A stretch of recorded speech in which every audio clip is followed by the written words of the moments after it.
How are we doing, guys? Welcome to DT's Daily. Now, on today's show, we're going to be talking about Eddie Nketiah. Now, I think it's pretty obvious that he's not the answer, but as supporters, we need to back him. How are we doing, guys? Welcome to DT's Daily. That's right.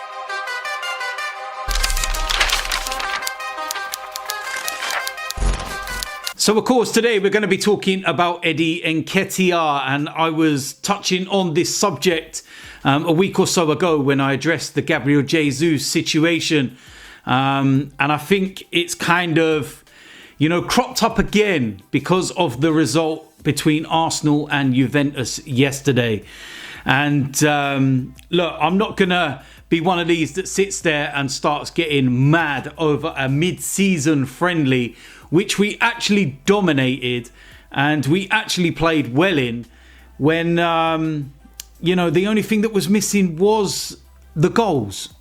And they will look at Eddie Nketiah, and there's one miss in particular that you're going to have to highlight and you're going to have to look at, and it is kind of worrying because the miss was just absolutely horrendous. And we found ourselves in this really, really good position in the Premier League. We're 5 points clear at the top. Gabriel Jesus has had surgery on his knee injury, and Eddie Nketiah, for all intents and purposes, is going to be his replacement. Now, I don't believe he's the answer. I've always said for a very long time that Eddie Nketiah is not the answer. I've received abuse from certain people over saying that Eddie Nketiah is not the answer because of their love for him. But it doesn't mean that you can't support him whilst he's going to be playing. And this is the thing. And I'm looking at that miss against Juventus and I'm thinking to myself, was that miss down to confidence? Was that miss down to ability? Was it down to, just a combination of everything? But the first thing I look at is the ability to intercept in the first place. Now, Eddie Nketiah has a knack of being able to intercept, passes, shut down goalkeepers. He scored goals in the Premier League. He did it last season where, he doesn't give a goalkeeper enough time to breathe and he shuts them down and he makes those mistakes. That part of his game is very, very good. It's the finishing. Now, the miss against Juve, like I said, was horrendous. I keep looking it back and I'm thinking, how on earth has he missed that? And I'm thinking, why did he go with his left? I know things happen a lot quicker in real time and in the moment, and you get that split second to decide. But I look at that and I think to myself, it would have been easier to open your body and use your right foot and you naturally bend it into the, empty net. But he's gone with his left, which means the trajectory of the ball will naturally go outwards rather than inwards. And that's obviously what happened. And it's just not a great, strike. He will know himself it's a poor miss. And, at the end of the day, I think this is the situation here. I think that the majority of Arsenal fans don't believe that Eddie Nketiah is good enough. And that's not a problem. You can not rate a player. You can say that they're not good enough and you want better and you want to propel yourself to a higher level.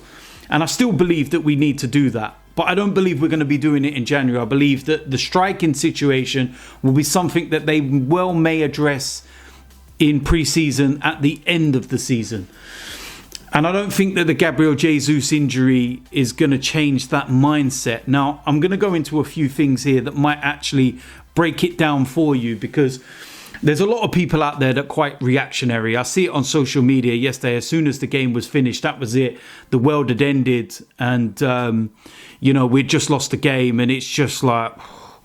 And these are my arguments when I say that there seems to be this section of a fan base where the moment we lose, it's like they come out of the woodwork. It's like all of a sudden, great, Arsenal have lost.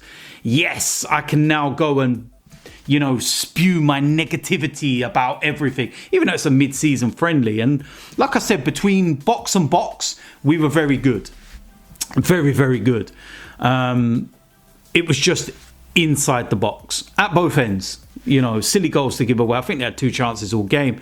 And we had about 17 or 18, something like that. And, the possession was about 70 odd %.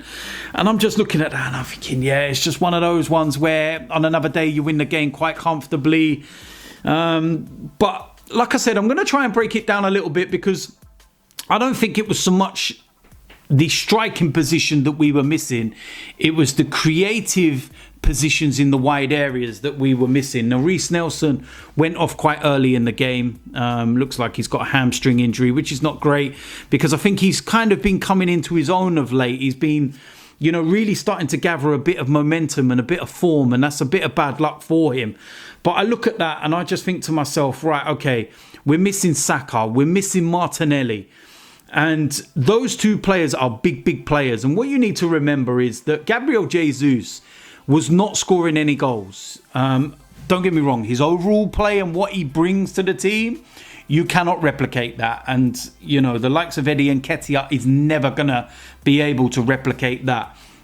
But in terms of the goals, it was not predominantly down to Gabriel Jesus to put the ball in the back of the net.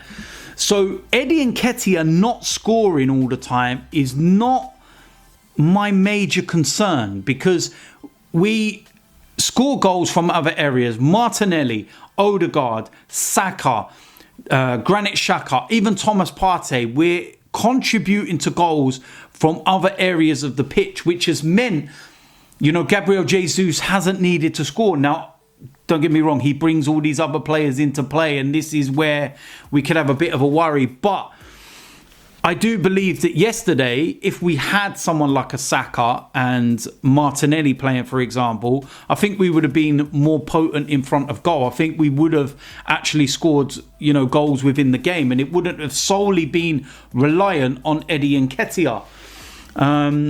Now, we brought a young lad on in the game as well, and I want to quickly touch on this subject, but Crozier Dubry. And I've heard of his name before within the academy system and everything else, but I watched him when he came on and I was like, oh my word, what a talent this boy looks.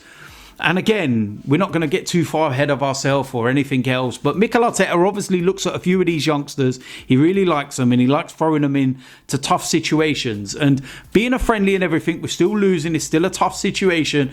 And he's took him out there, and the way he played, it was just fearless. It was like he was playing in the park. And you say this and see this a lot with youngsters, the way that they play, they just express themselves. But he was fearless. He looked really, really good. And I look at someone like him and I think, you know what? Yeah, maybe stick him on the bench for a few Premier League games. Maybe if we've got a Premier League game where we're, 2 or 3-0 ahead, last 15, 20 minutes, throw him out there. Let him have a go in the Premier League, because I reckon he could cause fullbacks no end of problems. So, yeah, look, listen, that situation. But I think that the areas that we're going to be going out and strengthening, in the January window is going to be in the wide areas, and not so much the main attacking situation. And it kind of brings me to that point that at the end of the day, nketiah is going to be playing a few more minutes, a lot more minutes, should we say, than he would have done because of the Gabriel Jesus injury. And us as fans, we need to back him. Whether you agree or think that he's the right person for the job, that's not a problem. You don't have to think that he's the right person to, for the job, to back him and to support him through what is clearly going to be a really tough time for him, because it's probably playing on his mind as well, what the fans think. And you know what a lot of these, footballers are like now? They all see social media and everything else. So it's probably going to, weigh heavily on his mind and everything that's going on. But I look at that and I just think, yeah, maybe, Martinelli could be an option. If we go and strengthen the wide areas, and there's talk of certain players and everything else, that maybe Martinelli could be that out-and-out striker. He could be that one that fills that kind of void while Gabriel Jesus is missing. And that's definitely an option. But yeah, I just think that as fans, we need to not get carried away. Let's not use this result as it's an absolute meltdown.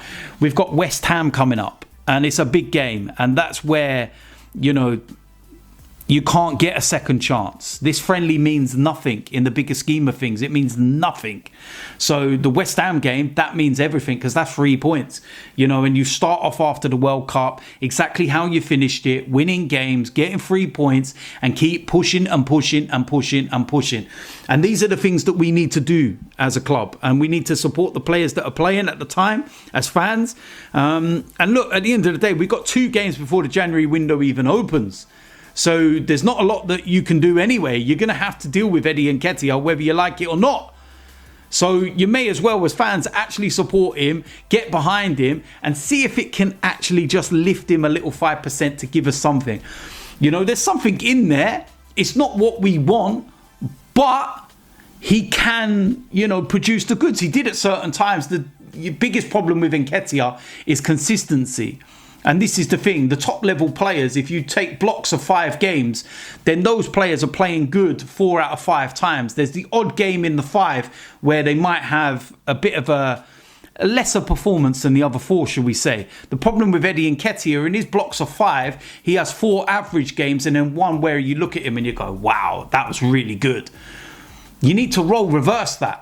You know, if you want to play at the top level and you want to compete at the top level and you want to win the Premier League, you need players that are going to compete and play at that level 4 out of 5, not 1 out of 5. And it's as simple as that. But listen, don't get into a meltdown. Don't worry about the result against Juve. It is what it is. Let's go and look forward to the West Ham game. I, for one, am glad that the World Cup is over because I can now actually start producing content properly. And there's so much going to be coming up over the coming weeks and months for the remainder of this season. There's going to be previews to the West Ham game and there'll be previews to every single Arsenal game. There's going to be a watch along to the West Ham game. Oh yes, there's gonna be a watch along. I won't be doing watch along to every single Arsenal game, but for the majority, I will be doing them. We will then be reviewing the games as well and giving my thoughts on that. We're going to be doing player ratings as well. And there will be a brand new podcast very, very, very soon.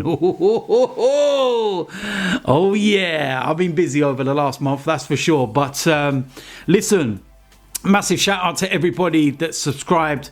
If you're not already, make sure you do hit the subscribe button, smash a like on this video, and I will see you for the preview to the West Ham game in the next few days. Until then, I will see you a lot soon. I'm out of here.